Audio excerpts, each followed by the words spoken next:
Hajime Isayama a été interviewé par Brut, et cette fois-ci, l'interview était meilleure que celle par Léa Salamé.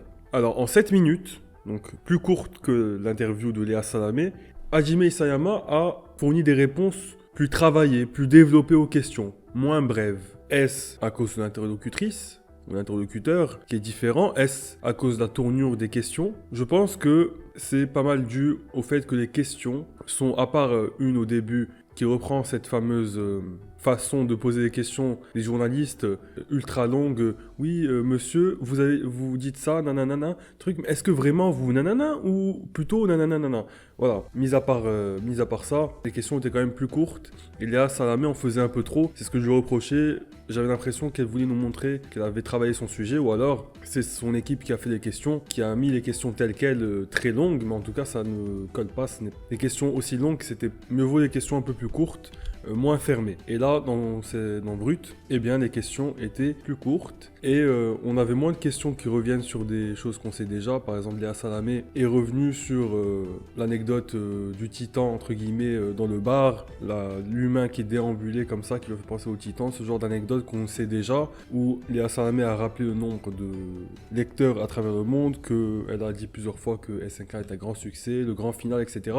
Des choses qu'en tant que fan, on sait déjà, mais pour une interview qui se suffit à elle-même et qui doit pas peut-être parler à tout le monde, hein, eh bien, pourquoi pas, hein, j'ai envie de dire pourquoi pas. Mais c'est vrai que si on est fan, ça n'est pas très utile, et c'est vrai que la plupart des gens qui vont regarder cette interview sont certainement des fans. Mais quelqu'un peut être de passage et regarder cette interview. Par exemple, j'ai regardé l'interview de Code Lyoko parce que je regardais ça quand j'étais petit, de Combini, mais je suis pas un grand fan non plus. Donc c'est toujours bon de rappeler quelques éléments. Bon, Brut l'a pas fait, mais ce n'est pas grave. Et justement, Brut a saisi l'opportunité de vraiment nous apprendre quelque chose qu'on ne sait pas déjà sur l'attaque des Titans. Et ça, comment ils ont fait ça? Avec la dernière question, ils ont dit directement à Isayama de nous délivrer une anecdote qu'il n'a jamais dit ailleurs. Ça c'est fort, ça c'est pas mal. Et pour les fans de manga, ceux qui suivent les animés de saison récents, eh bien, l'anecdote était croustillante, elle était super. On apprend maintenant que Hajime Isayama avait pour assistant les auteurs de Blue Lock et Spy Family, et qui joue avec l'auteur de Spy Family au ping-pong, et qui se fait battre. Ça, c'est toujours des anecdotes marrantes pour les fans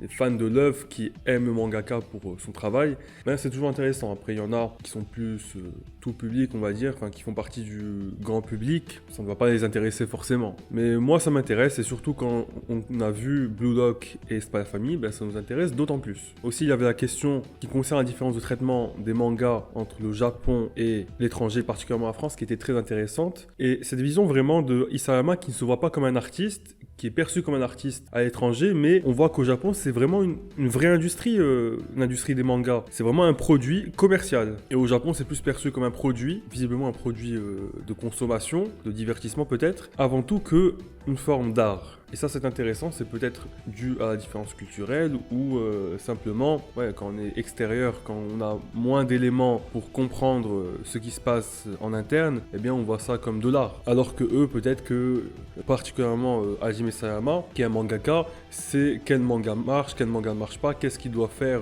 pour faire une bonne histoire, etc., etc. Et du coup, le fait de respecter des éléments ainsi codifiés et vraiment respecter des normes pour pouvoir avoir un manga qui fonctionne, ça en fait un produit un peu trop dénaturé. Peut-être qu'il a voulu dire ça justement. Et donc un produit trop commercial et moins artistique, où l'art par définition se veut libre. Aussi, dans la différence de traitement des questions entre les deux interviews, même si encore une fois je maintiens que celle de Léa Salamé est correcte, elle n'est pas incroyable mais elle est correcte, tandis que celle de Brut est excellente, je ne vais pas vous mentir. Pour 7 minutes, c'est vraiment une très très bonne interview. Ça ne servait à rien de poser 1 milliard de questions, on va pas se mentir. Les questions ont été bien choisies. Et bien la question par rapport à l'optimisme. Tandis que Léa Salamé posait une question très très longue en disant oui, est-ce que, vu dans votre manga qui est très pessimiste, que vous êtes optimiste ou plutôt vraiment pessimiste? Elle en faisait des tonnes pour vraiment l'orienter vers la réponse oui, je suis pessimiste. Au final, elle a répondu qu'il était optimiste. La Brut a posé une question similaire, plus habilement et